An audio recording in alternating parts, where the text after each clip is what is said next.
نو چې څوک دا آواز کوي میرا جسم میری مرضی زما بدن زما مرضی، دا جمله غلطه ناره ده. د ښځې حقوق منګم منو، د ښځې حقوق د ټولو نه زیات اسلام ورکړي دي. د اسلام نه مخکې ښځو سره ناروا سلوک کېدلو، د اسلام نه مخکې ښځې یو زناور ګڼل کېدلو. چا به ورته جانور ویلو، چا به ورته زناور ویلو، چا به ورته شیطان ویلو، چا به ورته بلا ویلا، چا به زنده درګور کولی، ژوندی به په ځمکه خښولی، چا به وله میراث کې حصه نه ورکوله، چا به یو بنده د دنیا نه ګڼلو چې خاوند به مړ شو په اور کې به ستی کوله. اسلام رالو، اسلام ښځې له یو بهترین حقوق ورکړه، بهترین حقوق یې ورکړه.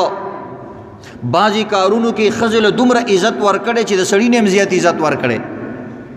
بیا ښځه ولې دا اعلان کوي چې زه د سړي برابر کېږم؟ موږ ویو تا ته د سړي نه هم بعضو ځایونو کې زیات عزت درکړی شوی دی. دا خو ته په اسلام اعتراض کې، ته په دین اعتراض کې، ته د اسلام په حقانیت باندې اعتراض کې، ته د پاکستان په قانون په آئین باندې اعتراض کې، ته د پاکستان چې کوم مشران دي په هغوی اعتراض کې. زما بدن زما دے، راشه قرآن نه تپوسو کا قرآن سوئی. قرآن وی پیغمبر تا اے زما پیغمبرا دا اعلان اوکا ان صلاتی و نسکی و محیایا و مماتی للہ رب العالمین. زما ټول منزنا، زما ټول عبادتنا، زما ژوند، زما د مرګ نه بعد زندگی، دا ټول چې کوم دی د الله د رب العالمین دا.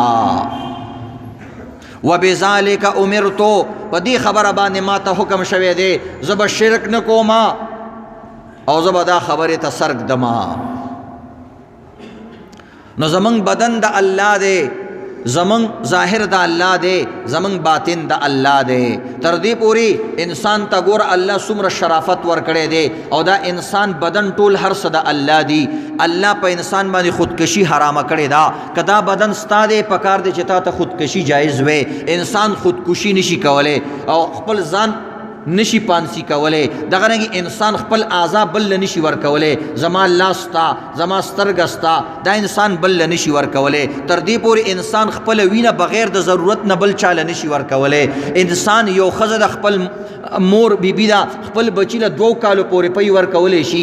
2.5 کالو نه چې غټ شي، یو ساس کې چې د زوی په خوله کې اچوي د هغې دپاره حرام دي.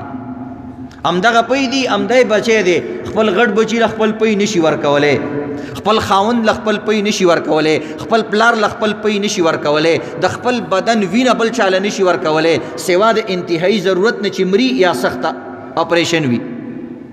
دا ټول حرام دي. نو کم د زمونږ مرضي، زمونږ مرضي نشتا. بیا انسان باندې الله اوقات راولي.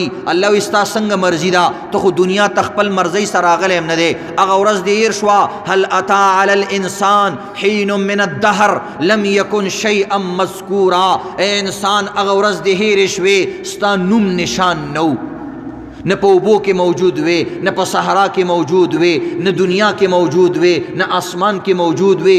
ستا خو نوم او نشان هم چا نه پیژانده. ته ما دنیا ته راوړې، تا نه هغه دور هیر شو. او بیا ته ماشوموالي کې رالی محتاج وي، لاس کې د طاقت نو، خپو کې د طاقت نو، سترګو کې د صحیح طاقت موجود نو، لاس دی موجود و څه دی نشي نیولی. لا لک ید تبتش، لاس کې د طاقت نو چې څه دی نیولی وی. لا لک رجل تمشي، داسې خپې دی نه وي چې ته پې ګرځېدلی وی. کم دی طاقت؟ ته خو هر حال کې الله ته محتاج. او بیا چې کله ستا دن بدن غټېدلې، ستا په خپل عمر باندې طاقت نشتا، په خپل ماشوموالي دی طاقت نشتا، لاړې غټ شوې. تا دا طاقت نو چې ته جنۍ پیدا کېږي که الګ پیدا کېږي.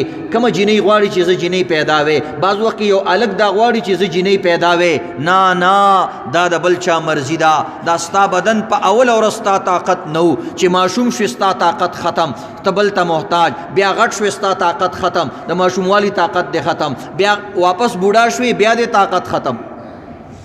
بیا آخره کې د مرګ پنجې تا کې خښې شوې. اذا جاء اجلهم فلا یستاخرون ساعتا ولا یستقدمون. بیا چې مرګ در کې خپلې پنجې خښې کړلې، ستا بدن و ستا مرضي نه وه او ته د دنیا نه لاړې. تا نه غوښتل، تا ویل د لور واده کول دي، تا ویل زه دویم واده کوما، تا ویل زما بچې به غټ شي، تا ویل زه به دفتر ته ځما، زه به کور جوړوما، زه به بلډینګ جوړوما، زه به ترقي کوما. ستا په ټولو ترقۍ باندې اوبه رالې او ته خپلې مرضۍ ته پرې نه غوستې. انسان په خپل ځان باندې څه اختیار دی؟ انسان بیماریږي، څوک غواړي چې زه بیمار یم، زما بدن دی، زما طاقت نشته. انسان مرګ نه غواړي، مرګ پې راشي، زما طاقت نشته. نو دا نعره غلطه نعره ده، میرا جسم میری مرضی. دا نه دی ویل پکار. د ښځو د حق نعره لګول صحیح خبره ده چې موږ له حق پکار دی، چې د ښځو حق څوک خوري شریعت ولا حق ورکو، شریعت ولا څه حق ورکو؟ اسلام ښځې له حق ورکړی دی